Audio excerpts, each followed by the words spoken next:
Hello friends, मैं हिमा गुप्ता। मैं हमेशा आपके सामने आती हूँ बाज़ार की बातें लेके। और देखिए, बाज़ार की जब मैं बात करती हूँ तो एक एस्ट्रोलॉजिकल एंगल से करती हूँ। आप फंडामेंटल टेक्निकल के तरीके से तो आज तक बाज़ार को देखते ही आ रहे हैं, और मुझे भी काफ़ी ईयर्स हो गए कि मैं फंडामेंटल भी करती हूँ, टेक्निकल भी करती हूँ। बट मुझे ये दिखा कि इसके साथ साथ एक और तरीका है बाज़ार को देखने का, जिसमें काफ़ी हाई एक्यूरेसी आती है, जो हमें फंडामेंटल नहीं बता पाता, टेक्निकल नहीं बता पाता। वहाँ पे एस्ट्रोलॉजी काफ़ी एक्यूरेसी के साथ बताती है कि क्या होने वाला है। जो ग्रहों के समीकरण बनते हैं बाज़ार में, उससे क्या तेज़ी आएगी या मंदी आएगी। और देखिए, मुझे लगता है कि बहुत सारे लोग ये जानते हैं मार्केट में क्या, वैसे भी लोग ज्ञान रखते हैं इस बात का कि ये सब हमारे शास्त्रों में लिखी गई है और बहुत हज़ारों साल पहले इसका वर्णन हो चुका है। ऐसा कुछ नहीं है कि नई कोई अभी कॉन्सेप्ट डेवलप होके आया है, ऐसा कुछ नहीं है। लिखी हुई है, आप लोग भी पढ़ सकते हैं इसे। तो आज मैं बात करती हूँ कि पिछले कुछ वीडियोस में आपने देखा होगा कि मैं सोने चांदी की बहुत बात करती हूँ, कुछ एग्री कमोडिटीज़ की भी बात की है मैंने, निफ्टी बैंक निफ्टी की भी बात की है। तो आप देखेंगे कि हमेशा से पुराने भी वीडियोस मेरे जब देखेंगे आप, तो मैंने हमेशा सोना चांदी में इन्वेस्टमेंट ही बताई है, ख़रीदने के लिए ही बताया है। मैंने कभी ये नहीं कहा कि आप उसे बेच के चले। इनफैक्ट मेरे पास काफ़ी लोगों के फ़ोन आए जो लोग शॉर्ट बैठे हुए थे, और मैंने सबको शॉर्ट एग्जिट कराया और एक लॉन्ग पोजीशन उनको बताई, और बहुत नीचे के लेवल्स पे। आज आप देखिए, अभी लास्ट वीडियो जब हम 2 लाख पे बात कर रहे थे सिल्वर की, तब भी मैंने ये कहा था कि आपको घबराना नहीं है। हालांकि 2 लाख रुपए किलो का रेट पे सिल्वर में अच्छे लोग घबरा जाते हैं, बट फिर भी मैंने कॉन्फिडेंस दिया कि अभी जो ग्रह गोचरों के समीकरण बने हुए हैं वो स्टेबल है अभी, और उनको हटने में टाइम लगेगा। तो इसलिए अभी हम सिल्वर में, गोल्ड में तेज़ी देख रहे हैं। और मैंने एक डेट भी वहाँ पे दी थी कि 5 से 6 जून तक ये तेज़ी जो है अभी कंटिन्यू रहने वाली है। तो कहीं ना कहीं आप घबराइए मत, आप खरीद के चलिए, बेचे ना बिल्कुल भी। बेशक आप वेट कर लीजिए बाज़ार में, लेकिन बेच के शॉर्ट करके आप काम ना करें। तो आज देखिए, मैं आपके सामने 2026 की 5 बड़ी भविष्यवाणी लेकर आई हूँ कि जो प्रोडक्ट्स, चाहे वो एग्री कमोडिटीज़ है या मैं इक्विटी मार्केट की भी बात करूँगी, कि 2026 में क्या रहने वाली है और उसका रीज़न क्या है। तो जैसा आपको पता है कि मैं, ठीक है, फंडामेंटल की तो बात करते हैं, सभी बात करते हैं बाज़ार में। मैं थोड़ा एस्ट्रोलॉजिकल पॉइंट ऑफ व्यू से आपको बताती हूँ। तो सबसे पहले जो मैं तेज़ी देख रही हूँ वो देख रही हूँ, देखिए, इक्विटी मार्केट में कुछ सेक्टर्स होते हैं जो कुछ सेक्टर्स होते हैं जो ईयरली बेसिस पे चलते हैं। ऐसा नहीं होगा कि हर सेक्टर हर समय चलता है। तो जैसे इस साल हमने देखा 2025 में डिफेंस अच्छा चला, एआई अच्छा चला, बैंकिंग में भी हमने अच्छा उछाल देखा। तो इस तरह के कई सेक्टर्स में हमने एक तेज़ी आती हुई देखी 2025 में। तो 2026 में सेमीकंडक्टर और एआई, ये जो सेक्टर है सेमीकंडक्टर एंड एआई, ये सेक्टर बहुत अच्छा काम करने वाला है। और इनके जो भी शेयर्स है, हालांकि हमने 2025 में भी इनमें तेज़ी देखी, बट ये तेज़ी अभी कंटिन्यू रहने वाली है। देखिए, कुछ महीने ऐसे आएंगे जब कुछ नेगेटिव गोचर भी लगेंगे, ट्रांजिट भी होगी प्लैनेट्स की, तो हम उसमें देखेंगे कि इन सेक्टर में थोड़ी गिरावट भी आ गई है या 5-10% नीचे भी आ गए हैं। बट ओवरऑल ना, जो 2026 है वो इस सेक्टर के लिए बड़ा बुलिश है।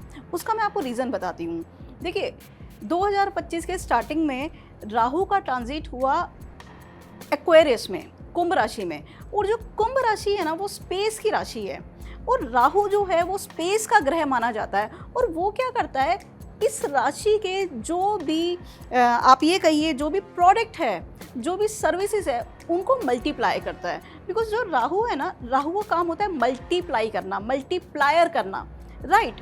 तो यहाँ पे ये जो सेक्टर है, इसको हम कनेक्ट करते हैं एक्वेरियस साइन से, कुंभ साइन से। तो यहाँ पे हम देखेंगे कि एआई में और सेमीकंडक्टर, जो ऐसी कंपनीज़ है जैसे कंप्यूटर की चिप बनाती है, या अभी तो आप देख रहे हैं कि ऐसे बहुत प्रोडक्ट्स का यूज़ होने लगा है, नई टेक्नोलॉजी का यूज़ होने लगा है। तो आप देखेंगे इस सेक्टर में एक बड़ा उछाल आपको देखने को मिलेगा।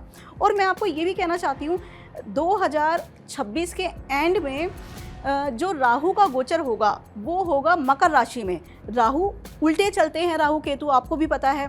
कुंभ से जब एग्जिट करेंगे तो एंट्री करेंगे मकर राशि में, कैप्रिकॉर्न साइन में। तो कहीं ना कहीं आप ये मान के चलिए कि शनि का साइन है, तो ये मत सोचिए कि अभी एग्जिट हो गए हैं तो तेज़ी भी ख़त्म हो गई है। कुछ और नए समीकरण बनेंगे जिससे कुछ टाइम तक ये तेज़ी और बरकरार रहेगी। लेकिन जब तक एक्वेरियस साइन में है इनका ट्रांजिट, जब तक तेज़ी आपको अच्छी मिलेगी। और इसका एग्जाम्पल आप 2025 भी उठा के देख सकते हैं। अब एक नया सेक्टर और है डिफेंस का। जैसे आपने इस साल के कुछ महीने ऐसे देखे एंड के कि डिफेंस में हमने तेज़ी लौटती हुई देखी, और हमने जो तेज़ी बनी थी स्टार्टिंग में उस तेज़ी को ख़त्म होते भी देखा। देखिए क्या होता है कि 18 महीने का गोचर रहता है राहु केतु का एक राशि के अंदर, तो ऐसा नहीं होता कभी भी कि आपको 18 महीने सेम रिजल्ट्स मिलेंगे। ना किसी की पर्सनल लाइफ में ऐसा होता, ना ही बाज़ार में ऐसा होता। तो रिजल्ट जो मिलते हैं वो धीरे धीरे चेंज होते जाते हैं, और फिर दोबारा आप देखेंगे उस तरह के रिजल्ट्स मिलने शुरू हो जाते हैं। पर्सनल लाइफ के बारे में कभी बात करेंगे तो आप देखेंगे कि इस साल भी जब तक गोचर ये रहेगा हम डिफेंस सेक्टर को बढ़ते हुए देखेंगे। और डिफेंस सेक्टर जो होता है ना वो गवर्नड होता है पाइसिस साइन से। पाइसिस मीन साइन, जो मीन साइन में जब भी किसी बड़े प्लैनेट का गोचर होता है, चाहे वो जुपिटर हो, बृहस्पति हो, सैटर्न हो, शनि हो, या राहु या केतु हो, तो आप देखेंगे कि एक्टिवेट हो जाता है वो साइन। क्योंकि जो 12वीं राशि है मीन राशि, वो जॉडिक साइन की लास्ट साइन है कि मतलब वहाँ पे आके सब क्लोज हो जाता है, एक नया चैप्टर स्टार्ट होता है। तो जो शनि है उसका गोचर जैसे मैंने आपको बताया कि 2.5 साल, 1 साल हो गया, ऑलमोस्ट 1 साल नहीं हुआ, 8-9 महीने हो गए हैं सैटर्न को गोचर करते हुए पाइसिस में। और इस 8-9 महीने में आपने देखा डिफेंस में काफ़ी अप डाउन आपको देखने को मिले। कुछ कंपनीज़ ने अच्छा परफॉर्म किया, कुछ कंपनीज़ ने नहीं परफॉर्म किया। लेकिन आगे 2.5 साल तक, मतलब 1.5 साल जो अभी बचे हैं सैटर्न के, उसमें आप डिफेंस सेक्टर को बढ़ते हुए देखेंगे। नए नए ऑर्डर्स मिलेंगे, कुछ फॉरेन कंपनीज भी यहाँ पे आएगी और इन्वेस्ट करेगी इंडिया में, और फॉरेन ऑर्डर्स भी मिलेंगे, टेक्नोलॉजीज भी नई नई आएगी, और अपना डोमेस्टिक मार्केट भी एक्सपैंड करेगा डिफेंस सेक्टर को लेके। और जो पाइसिस साइन होता है ना वो वाटर का साइन होता है। वाटर किसका? ओशियन का, सी का। तो जो एयर ट्रैवल देता है राहु, और जो पाइसिस साइन होता है ना वो हमें वाटर ट्रैवल देता है। तो आप देखेंगे ऐसे जो समुद्र है जगह जगह, वहाँ पे पोर्ट से रिलेटेड आपको इश्यूज दिखाई देंगे। कुछ पॉलिसीज़ में चेंज आएगा, पोर्ट की पॉलिसीज़ में, एक्सपोर्ट इंपोर्ट की पॉलिसीज़ में चेंज आएगा। और यहाँ पे कुछ नई नई कंपनीज ऐसी भी आएगी जो शिपिंग का काम करेगी। जो शिपिंग सेक्टर में भी हम अच्छी तेज़ी आते हुए देखेंगे। तेज़ी और मंदी, देखिए मैं ये मंदी की बात इसलिए कर रही हूँ यहाँ पे क्योंकि कुछ आपको महीने ऐसे आएंगे, महीने बात करेंगे उसके बारे में भी आगे कि कौन कौन सा महीना आएगा जब हम इन सेक्टर में मंदी भी देखेंगे। देखिए क्या होता है, जब कोई प्लैनेट होता है किसी दूसरे प्लैनेट से कनेक्ट करता है, या फिर उसमें कोई ऐसी ट्रांजिट होती है जैसे कोई नक्षत्र परिवर्तन आ गया या किसी और प्लैनेट के साथ उसका रिलेशन बनता है, तो कहीं ना कहीं इन सेक्टर में भी चेंजेस आते हैं, अप डाउन। ऐसा नहीं होता कि किसी सेक्टर ने आज 10% का सर्किट लगाया तो वो डेली 10% ही बढ़ता जाएगा। तो ऐसा आपने भी नहीं देखा होगा मार्केट में कभी। अप डाउन जो है वो बिहेवियर है मार्केट का। तो बस हमें ये देखना है कि ओवरऑल कौन सा सेक्टर परफॉर्म करेगा। अभी मैंने आपको 2 सेक्टर बताए। तीसरी मैं बात करती हूँ कॉपर की। देखिए जैसा आपने गोल्ड सिल्वर में एक बड़ी तेज़ी देखी बाजार के अंदर, आप तेज़ी बेस मेटल्स में, स्पेशली कॉपर में, मैं आज आपको ये बताती हूँ कि आप आने वाले 10 साल में देखेंगे कि आने वाले 5 साल में, 10 साल की बात आप छोड़ दीजिए, 5 साल में देखेंगे कॉपर यहाँ से 10 गुना मिलेगा आपको। आज कॉपर का रेट है 1200 रुपये, ठीक है। और लास्ट 2 मंथ से मैंने एक आर्टिकल लिखा था अभी लास्ट वीक, और लिखने की इमीडिएटली 2 दिन में 10% का सर्किट देखा कॉपर के अंदर। और जो जानने वाले हैं, जो लोग फ़ोन करके पूछते हैं, मैंने सबको ये बताया कि यहाँ से आप कॉपर ख़रीदना शुरू कीजिए, और आप इस साल के अंदर कुछ बेस मेटल्स में भी सर्किट लगते हुए देखेंगे। और ये नहीं कि सिर्फ इंडिया के अंदर, आपको भी पता है कि ये तो पूरा इंटरनेशनल मार्केट है, जो बुलियंस का है, बेस मेटल्स का है, ऑयल्स का है, ये पूरा इंटरनेशनली चलता है। तो आप देखेंगे कॉपर में इस साल एक बड़ी तेज़ी देखेंगे। और जहाँ तक मैं ये रेट देख रही हूँ, डबल का रेट मैं यहाँ से कॉपर का देख रही हूँ। दूसरा मैं आपको बात करती हूँ कि एक एग्री कमोडिटी सरसों, मैं इसलिए सरसों की बात कर रही हूँ, 2021 में मैंने एक आर्टिकल लिखा था और बताया भी था लोगों को कि ये साल सरसों के लिए, आरएम सीड के लिए बहुत तेज़ है। और आप देखिए कि यहाँ पे हमने डबल होते हुए देखा था 2021 में आरएम सीड को। प्लैनेट्स का कॉम्बिनेशन बना हुआ है, वो अगेन आरएम सीड को ऊपर ले जाने वाला है और इस साल भी हम एक बड़ी तेज़ी आरएम सीड में आते हुए देखेंगे। देखिए क्या होता है कि जो एस्ट्रोलॉजी है ना, वो आपको तेजी मंदी तो बताती है कि कौन सा साल किस कम्युनिटी के लिए अच्छा है, किस सेक्टर के लिए अच्छा है, लेकिन वो ये नहीं बताती कि तेजी होगी कितनी। बहुत बार क्या होता है, अच्छी तेजी से मतलब होता है और कुछ ग्रह योग ऐसे भी बन जाते हैं जो ये भी बता देते हैं भाई 1.5 गुना होगा या 2 गुना होगा, लेकिन यहाँ पे मैं आपको ये नहीं बता सकती कि कितनी तेज़ी होगी। ये भी हो सकता है कि हम 2 टाइम्स भी देख सकते हैं, 3 टाइम्स भी देख सकते हैं, लेकिन हाँ, ये 2026 आरएम सीड के जो ट्रेडर्स हैं, एक्सपोर्टर्स हैं और फिजिकल में काम करते हैं या जो एनसीडीएक्स में भी काम करते हैं, उनके लिए ये साल बहुत अच्छा रहने वाला है। तो इसलिए थोड़ा सा रिजर्व करके काम करें, आपको बहुत बेनिफिट होगा। अब नेक्स्ट मैं बात करती हूँ, जो 5वीं कम्युनिटी की मैं बात करती हूँ, टर्मरिक, हल्दी। तो आप देखेंगे कि इस साल, इसका मैं रीज़न बताती हूँ पहले।